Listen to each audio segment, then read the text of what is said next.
Welcome back. You're still with Newsroom. Now, it's often said it takes a village to raise a child, but that's not the case for thousands of children who are abandoned here in South Africa. Child Welfare South Africa estimated that more than 3,500 babies were abandoned in the country in 2010, and according to the Gauteng MEC, Kedani Matlangu, a total of 374 babies were abandoned in Gauteng hospitals over the past 3 months. Currently, 2 million children could benefit from adoption, but only 0.2% of adoptable children are actually being adopted.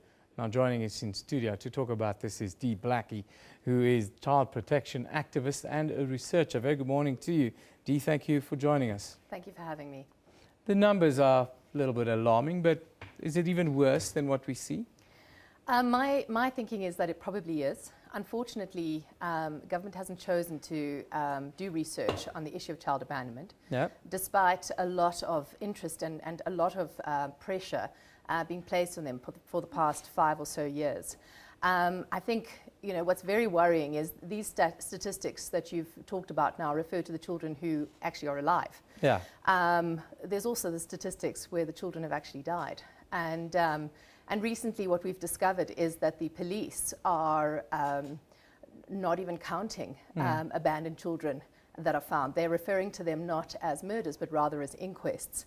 The morgues are referring to them as stillbirths, but stillbirths are not seen as a medical, as murder in hospitals. So therefore the children being sent to the morgues that are dead are not stillbirths.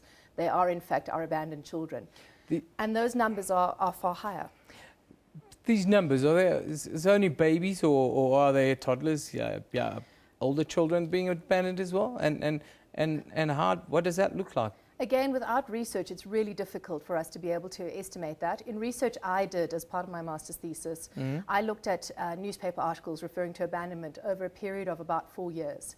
And about 90% of those children that I researched were under the age of a year, and about 65% of them were newborns. So the majority are newborns, and the majority of them are being abandoned in unsafe spaces. Is it mostly young mothers who abandon their children, and is there education that could change the game maybe?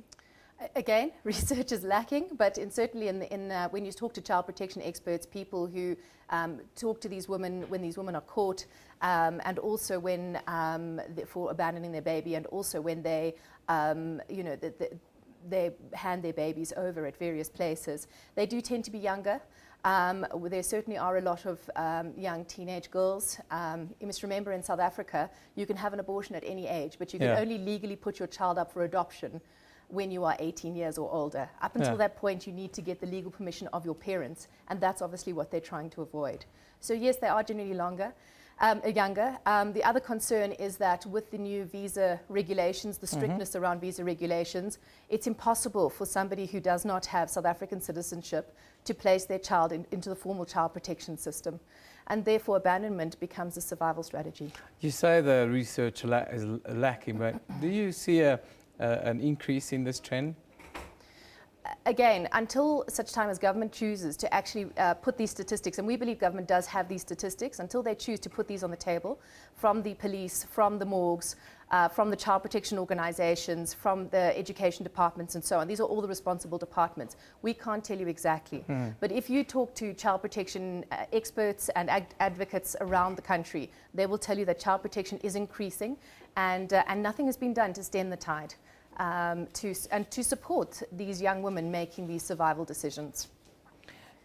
Sex education. What's the role of sex education within this quagmire?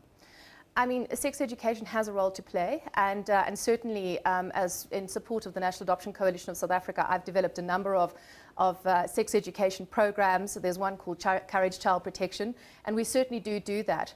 But one of the biggest challenges in this country is that young girls are not protected. They don't feel safe and secure.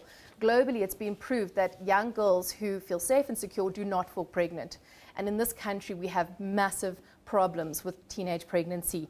We know that nearly 180,000 young girls fell pregnant last year, and over 2,000 of those were only at the age of 13 years of age. So we have major issues around protecting young girls in our societies, either before they fall pregnant or after they fall pregnant. As the National Adoption Coalition, we've started a campaign called Choose to Care. It's a pro bono campaign, but we've helped more than 1,000 young girls since we launched in June this year with direct queries. So, Dee, the stats don't look good and the story's certainly not very good, but let's hope that we can all chip in and make it better. Dee Blackie is a child protection activist and researcher. We're talking about the high numbers of babies that are abandoned in South Africa. It's certainly very concerning. Around 3,500, it looks around that number per year, and the sad reality of it is that it could be much higher. Thank you once again. thank you.